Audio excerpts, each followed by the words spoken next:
Hindi pwede na wala.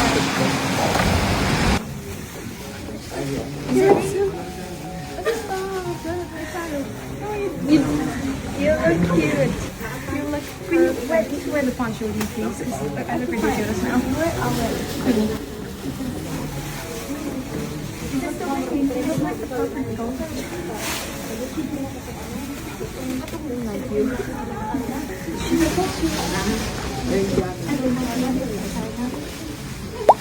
Kapag anak ka ng isang sikat na personalidad, madalas inaasahan ng mga tao na susunod ka sa pamilyar na script tulad ng pagpasok sa sports, showbiz o politika.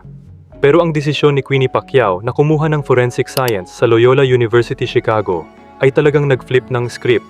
Lumihis siya sa unang planong mag-law at bilang isang 17-year-old graduate ng Brent International School, pinili niyang mag-chart ng sarili niyang course sa isang mabigat at laboratory-heavy na STEM field. Ang choice na ito ay hindi lang basta personal interest. It also highlights her shift para maging independent. Ang forensic science ay nangangailangan ng matinding dedikasyon sa data, chemistry, at criminal justice.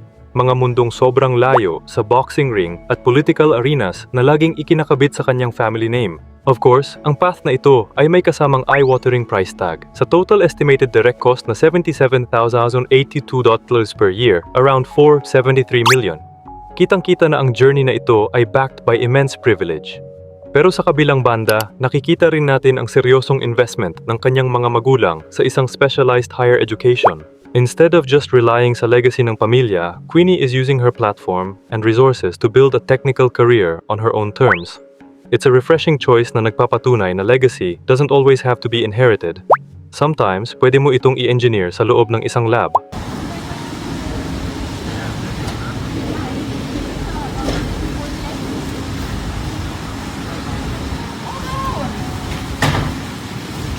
So your dad went to school here also? Yes, yeah. Ito, hindi Traditional art studios, like painting studios, drawing studios, and even like our digital art computer lab. Hindi pwede na wala.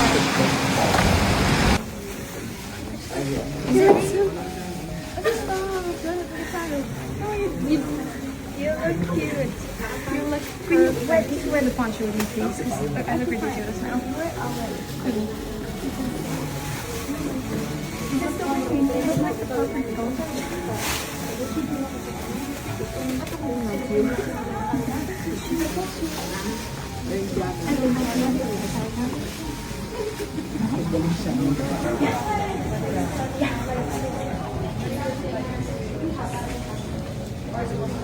Yeah, that's going to be more for our athletes. We're about to pass our student recreation center. Sa huli, ipinapakita lang ni Queenie Pacquiao na ang bawat isa ay may karapatang pumili ng sarili nilang laban at para sa kanya, ang tunay na tagumpay ay hindi matatagpuan sa ibabaw ng lona kundi sa loob ng laboratorio. Kaya para sa mga nag-aabang sa susunod na kabanata ng pamilyang Pacquiao, mukhang isang mahusay na scientist naman ang ating masusubaybayan sa hinaharap.